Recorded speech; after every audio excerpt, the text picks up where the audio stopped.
देखिए, जब हमने प्रैक्टिस चालू की थी आज से 15-16 साल पहले, तब अधिकतर मरीजों की पूरी छाती निकाली जाती थी। अब बाहाँ के नीचे गांठें होना, काक के नीचे गांठें होना, वो भी एक संकेत है ब्रेस्ट कैंसर का। तो दोनों तरफ ब्रेस्ट कैंसर होने की क्षमता उनमें ज्यादा होती है जिनमें फॉल्टी जीन है, जिनकी जीन्स खराब है, उसके कारण ये होने की संभावना बढ़ती है। हर कैंसर अलग तरीके से बिहेव करता है, हर कैंसर होने के अलग कारण है। अगर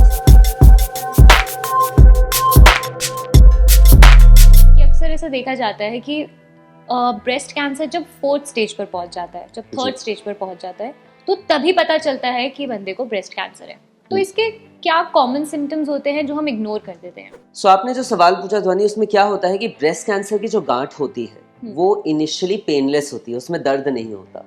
क्योंकि उसमें दर्द नहीं होता, वो जल्दी पकड़ में नहीं आती, एंड तभी हमारे पास मरीज ज्यादातर लेट स्टेज में पहले आया करते थे।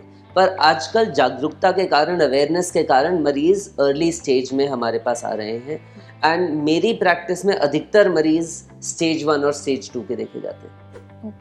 तो ऐसे क्या सिम्टम्स हैं जो वो घर पर ही मतलब देखकर पता लगा सकते हैं कि उनको ब्रेस्ट कैंसर हो गया है? तो आजकल हम कहते हैं that a lady should be breast aware, मतलब अपने ब्रेस्ट को खुद से एग्जामिन करें महीने 2 महीने में एक बार। पर क्या लक्षण हमें देखने चाहिए?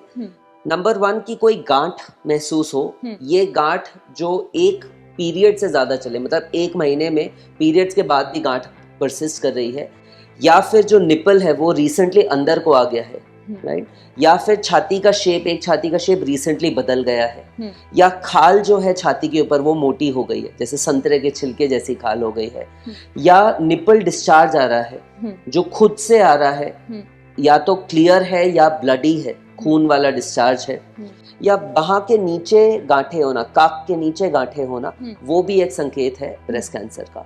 तो इनमें से कोई भी लक्षण हो तो मरीज को बिना किसी विलंब के एक ब्रेस्ट एक्सपर्ट के पास आना चाहिए, सो दैट वो प्रॉपर इवैल्यूएशन करे। क्या ब्रेस्ट कैंसर का इलाज हमेशा ब्रेस्ट निकाल देना ही होता है? कि ऐसे काफी केसेस में देखा भी गया है। नहीं, ये गलत फहमी है। देखिए, जब हमने प्रैक्टिस चालू की थी आज से 15-16 साल पहले, तब अधिकतर मरीजों की पूरी छाती निकाली जाती थी। बट पिछले 10-15 साल में इतना प्रोग्रेस हुआ है कि आजकल मेरी प्रैक्टिस में, एंड वर्ल्ड वाइड फिगर्स मैं आपको बता रहा हूँ, कि 65 से 70% एटलीस्ट ब्रेस्ट कंजर्वेशन हो रही है। हम ब्रेस्ट नहीं निकाल रहे ब्रेस्ट कैंसर के अंदर। सिर्फ 25 से 30% मरीज होते हैं या तो किसी वजह से कि हम उनकी छाती नहीं बचा पाते तो निकलती है, या अगर मरीज चाहता है तो छाती निकाली जाती है। एंड कई बार ऐसा भी देखा गया कि अगर एक ब्रेस्ट में पहले कैंसर हुआ है और उसके बाद दूसरे ब्रेस्ट में भी कैंसर डिटेक्ट हो जाता है जी, तो इसका क्या रीजन होता है? क्या मतलब ये रिलैप्स होना कॉमन है? आपने कभी अपने इसको हम रिलैप्स नहीं कहेंगे कि अगर एक छाती में था और दूसरी तरफ हो गया, तो वो अधिकतर नया कैंसर है जो दूसरी तरफ बन रहा है, ठीक है। और कैंसर की अगर हम जड़ पे जाएं तो कैंसर 2 कारणों की वजह से बनता है, इन्वायरमेंटल कारण और जेनेटिक कारण। दोनों का जब मिश्रण होता है तो ब्रेस्ट कैंसर या कोई भी कैंसर बनता है।